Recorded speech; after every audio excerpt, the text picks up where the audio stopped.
Hello everyone, how's it going? So Call of Duty Black Ops 7 has been out over the weekend. I played it extensively. I played a handful of multiplayer matches. I played a lot of the zombies mode. I beat the boss. But the campaign is what I'm going to solely focus on when it comes to this. I know a lot of people buy Call of Duty nowadays for the multiplayer. Can't blame them. That's usually the selling point where they get all the microtransaction sales. But Call of Duty's campaigns used to mean something. I think only as time went on that people started to appreciate them for what they delivered.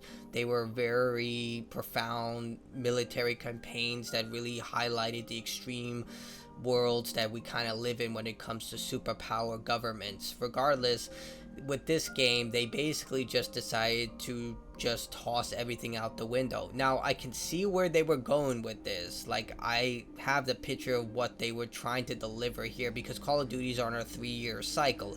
Even though Microsoft bought Activision Blizzard and promised they would focus on individual Call of Duty games from now on, when Modern Warfare 2 Remake launched, that was a bold-faced lie, as we saw with Modern Warfare 3 Remake, which was an expansion for the second game that they sold at full price. So, yeah, everything that they said is basically a lie. It's business as usual.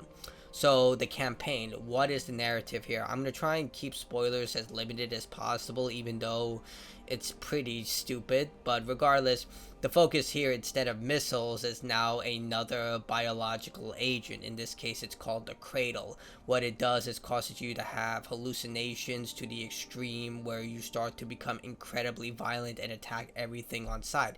Similar to the fear toxin from the Scarecrow from Batman, like in Batman Arkham Knight. However, here it's played for giggles and Fortnite aesthetic rather than the actual extreme nightmarish fuel you saw in the Batman Arkham game. I'll probably put footage up to show you the difference here.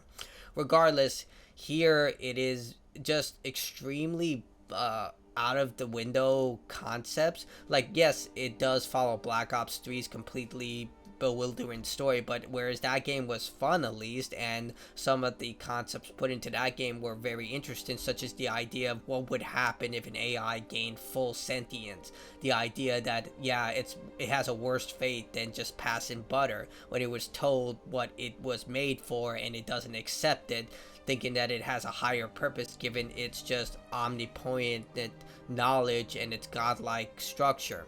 But in this game, they just decide we're just gonna toss everything out the window and go full just comically sci-fi game with no realism whatsoever. So the reason that the characters all have this type of shared hallucination is because they are connected through a neural link, which makes absolutely no sense, because even if you're connected through a neural link, it doesn't mean you have the other person's memories. It's just like, where are you getting this idea from?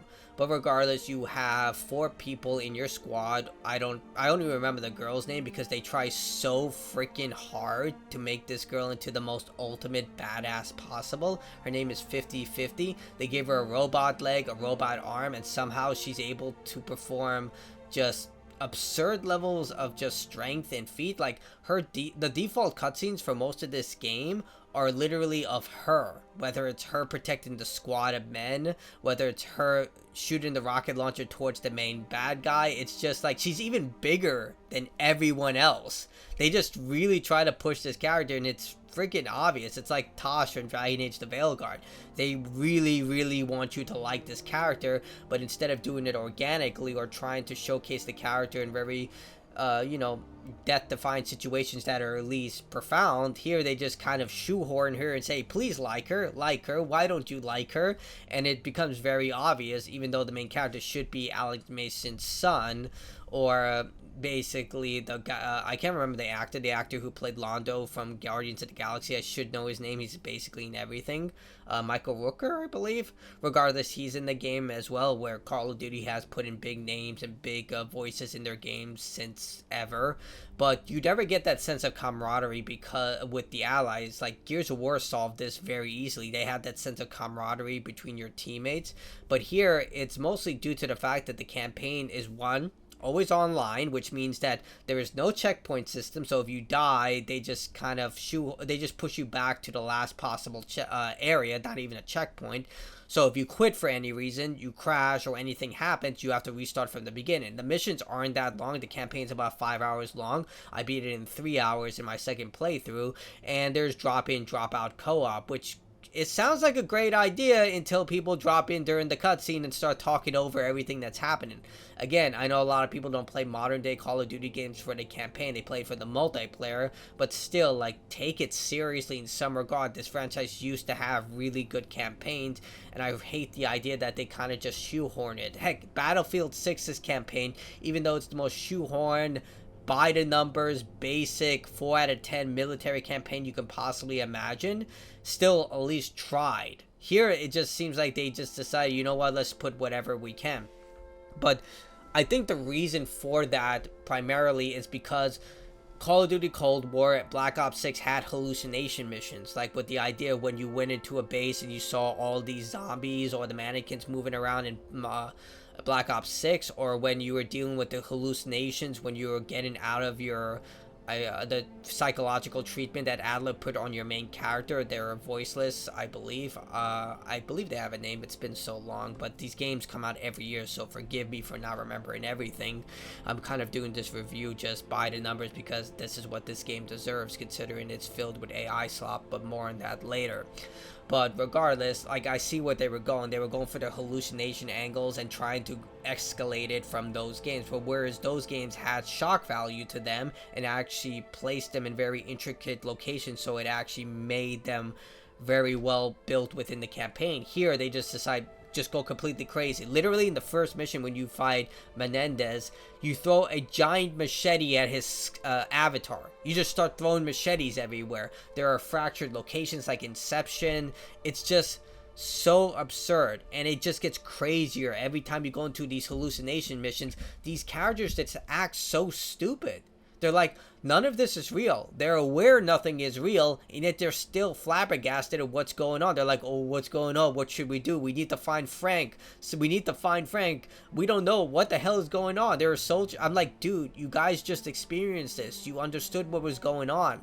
How can you not understand when it's happening again and again? Like, it's insanity. Also, by the way, this campaign has no pause menu, so if you're playing solo, you can't pause the game. There are no AI allies, despite this game trying really hard for you to develop that sense of camaraderie. For some reason, there's no AI allies when you play solo. Like, Left 4 Dead solved this. You can literally drop into that game and take control of one of the NPC characters, and their AI was basic. Like, all the Call of Duty games had AI characters since Call of Duty 2, as far as I know. So what the hell is your excuse here? Just make them really basic. Just let them follow you around and shoot. Like, the game is not hard. It's extremely easy. And like I said, if you die, you kind of just pop back into the world. Oh yeah, and there's no veteran difficulty. I think this is the first Call of Duty game to not have difficulty sliders. No veteran difficulty. I don't know why they did this. Like, you could say, like, it's because of co-op function. That's why they did it. But Gears of War solved this. They literally had alternating difficulties depending on who was playing. You can literally choose different difficulty options when you played co-op in Gears of War 2, I remember. One player could play on Insane. Another one could play on Intermediate. So, again, what is your excuse here? I don't want to harp on the developers too much because, yes, Microsoft has been basically cutting throats of their entire gaming industry. They closed down Tango Gameworks. They have been firing people left and right. They, except for 343 Industries, which they kind of give them a golden ticket, but for other companies, especially Activision Blizzard, which they paid $69 billion for, they're expecting a return on investment with this property, Microsoft. So I'm guessing like the developers are just strained to hell because this game is on a 3-year cycle. There's going to be another Call of Duty next year. It's probably going to be another Modern Warfare game. It's kind of shocking that this was a Black Ops game, but Black Ops have always had those absurd qualities to them, but this just goes completely out the window, especially with the co-op functionality, considering that it's just, you don't develop any sense of camaraderie. The characters are boring as hell. They try to force a character on you to make you like her because I don't know why. Like, it just comes off as very disingenuous.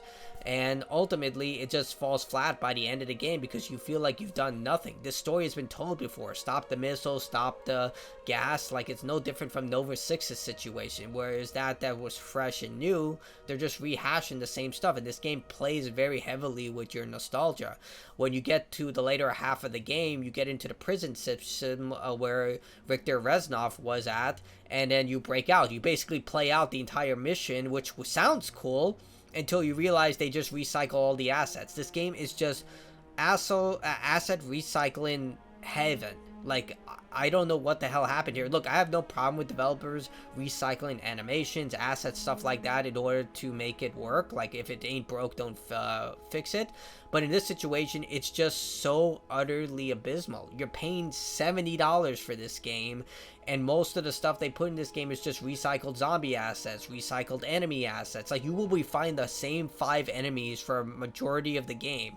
Now, there are boss fights in this game, which I actually do enjoy. Like, I've wanted boss fights in Call of Duty games for a long time, and Call of Duty Black Ops 3, which is one of my favorite Call of Duties. I know a lot of people give it crap, like the Ackman, but then again, he liked Call of Duty Cold War, so, you know, not all of them could be victors.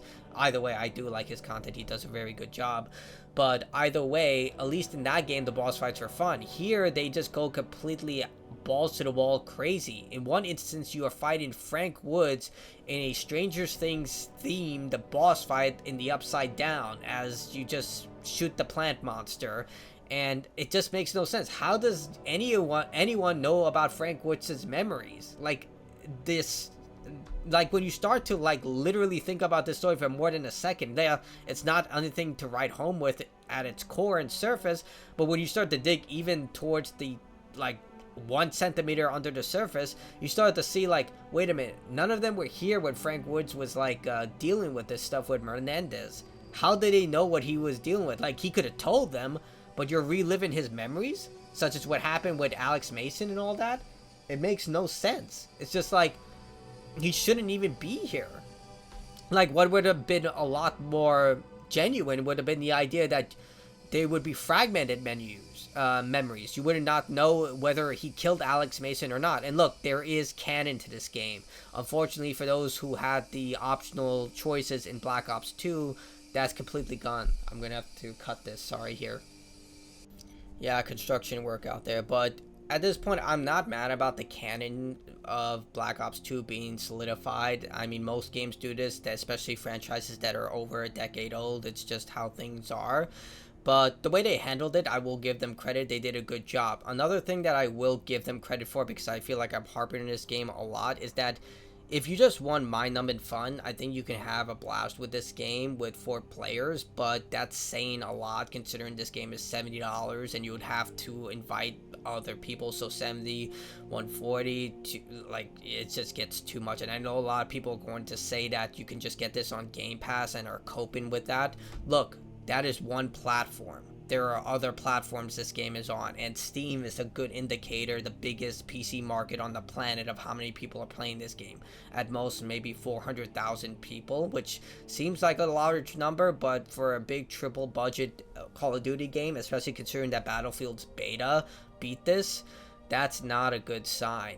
Regardless, like, this campaign is just mind-numbing. Just, it doesn't really do anything that really accelerates the franchise, and it takes away a lot of features that were staples within this series. Like, for example, again, with Black Ops 3, when you start a mission, you had perks, you had different weapons you can take into the field. Why is that not here? Instead, they make you, they have this Warzone as level design where you basically get random equipment. At least for the most part, there are certain weapon crates that have exact equipment, but you get equipment, weapons, and there's weapon rarity for some stupid reason, and there's no new game plus, so you'll have to go through this process again.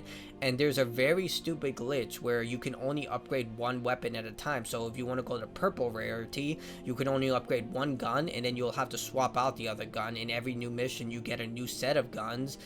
Like, why can't I just choose my weapons at the start of the game? Literally, Black Ops 3 did this. Heck, Black Ops 3 had drop-in, drop-out co-op. You could bring other people along with the ride, and it didn't affect the story in the way that this game did. And ultimately this game just makes no sense in how they designed it. It just feels like a rushed job. A lot of the levels are literally just rehashed multiplayer maps from older Call of Duty games. It's just like, what? Like, I don't mind if you do that for occasional level, but they do this so much here. And let's get to the AI slop of this game. Like I said, this game is $70, and most of the cosmetics in this game are AI slop. Like, literally, they plagiarized Studio Ghibli's style, which I don't know if you... I don't know, I'm not a lawyer at this point, but it's very clear that they used their learning algorithm or Grok or whatever. Maybe they used a free AI tool, I don't know. But they clearly used the Studio Ghibli style on this stuff.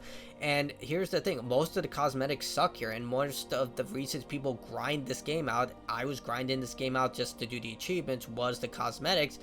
And the absurd requirements for some of these cosmetics, I get 9, like, this has always existed in the Call of Duty games, but at least the cosmetics were cool. Now you can't, like, most of them, they're not even trying. They're like, yeah, this is AI, we don't even care anymore. Why the hell will you spend like hours, days, weeks grinding a cosmetic that took them literally seconds to just type into a text prompter and just dish out something? Like, I don't see any initiative to do that. At least before, when you got like golden camos or when you got a rare item, it meant something. It said that player earned it. That player went out, did the work, and they got something as a reward to show that, hey, they mastered this game. But in this game, there is literally no point. It even goes even worse than microtransactions, because at least with that, you can say, okay, that person bought it. It's not a big deal. It is a big deal because it's destroyed the entire game and economy ever since the introduction of those camo skins. I believe in Black Ops 2, they did that first time. But regardless, it's even worse because now they're just not putting any effort. This isn't made by an actual artist who put in time and effort and heart and soul to make something cool that gamers would love. They made something that was just garbage, literally just garbage painted onto the gun. And some of these camos, I'm looking at this and I'm like, I can't even tell if the camo is on the gun. Like, there's this achievement requiring you to get the Moonstone camo, or one of those variants that master multiplayer and zombies. You have to get one of them, and one of them requires you to get 9 different other golden camos, which requires you literally like maybe 6 hours of just grinding. And it doesn't even look good. It doesn't look like actual Moonstone. It's just, it is so lazy, and that's the number one thing about this game. I feel like this is the first step of us looking at what AI games can look like. I wouldn't be surprised if the story for this game was also AI written, because it's just so comically bad. And again, with maybe the level design was also prompted by AI to say do this, then this, then this, because all of this game just screams like it was made using AI in the most purest sense, that the animators, the game designers, they just followed what the AI prompt did, because it's also on par with Microsoft. They've also put high initiatives for AI, and it wouldn't surprise me if like 80% of this game is AI at this point, right down to just everything about this title just screams laziness. And I think this should be the wake-up call for them. If Battlefield can really pull ahead when it comes to this stuff, even though the DedSec mode has not been exactly great, this could be the way that Call of Duty just starts to fall into obscurity. Because I've seen people like the multiplayer, but most of those people play Call of Duty for a living. I can't really take their opinion on face value, because their entire career is dependent on this one game. It's like with World of Warcraft streamers, their entire career depends on that one game.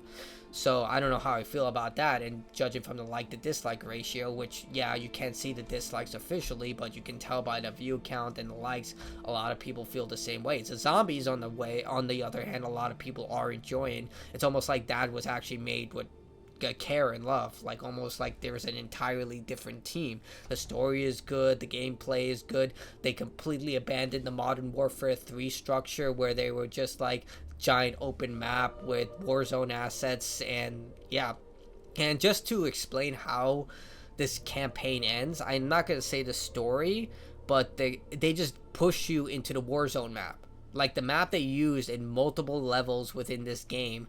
They shove you in, and just say survive for 45 minutes, do a bunch of Ubisoft's tasks, level your character up, then go to the next zone and do that again, and repeat the process as enemies gain more and more health. And if you die or you don't exfil, you lose everything. So it's a roguelike. I don't know who enjoys this. I was doing it for achievements until I just couldn't take it anymore, and my game crashed, and then I lost my character, because apparently if your game crashes, it counts as a death, and I lost my level 55 character, or at least it was around level 50. I was just blinded by anger because that took forever of just mindless Ubisoft style grinding that I just don't want to do again. I genuinely don't want to do it. That's why I didn't put this on my main channel, because I didn't 100% the campaign as I wanted to do, and I can't play more of this game. It is that painfully bad. It's not even average. Like, I wanted to see the light at the end of the tunnel. I wanted to say, hey, you can have fun by just shooting stuff. Like, I'm fine with that.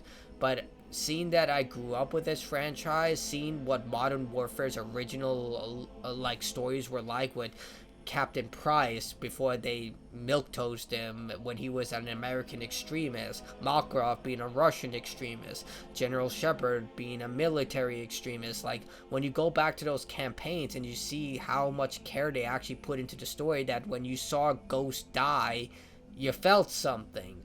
In Call of Duty Black Ops, when World of War, when Victor Reznov is charging the field and burning the fields of Germany, leading his troops to victory, when he's in the fountain dying and he enlists you to help you kill one of the Nazi generals. All of this, when you go back to those classic games, you see that they put so much of themselves into that title. They cared about what they were making, and it catapulted Call of Duty into the franchise that it is now. But looking at Black Ops 7, playing through the campaign, it shows how much it's fallen. This is not a good Call of Duty game. And hopefully the financial report will reflect that, so major changes are made. Stop it with this AI slop. Try and be more concise. Respect your customers. Show that you care about these military campaigns. Stop with the Fortnite-ification of this. It works for Fortnite. It's for Fortnite. Fortnite is like that. This is Call of Duty. It's supposed to be a serious military shooter. You've lost your way. Hopefully they'll learn and take a 180 on this. If not, you know what? At this point, just stop it with the campaign. Like, just go back to Call of Duty Black Ops 4, say, screw it, we're done. At that point, I think that would actually be a justice, because at least I've seen the franchise fall any further than this. I thought it could not fall further than Modern Warfare 3, but I was wrong. I was dead wrong. They were somehow able to make that game more appealing than this game. But that's it for me. Do not buy this game. Don't play it. Just don't support it. Make sure you're just done with it, because I am. Like, I can't even get achievements for this game because they bundled all the achievements together. So literally I have to scroll all the way down to see what I have to do next. And the way they just order, like, they can't even get the fucking order for achievements correctly. That's just saying something. But yeah, that's it from me. Have a good day.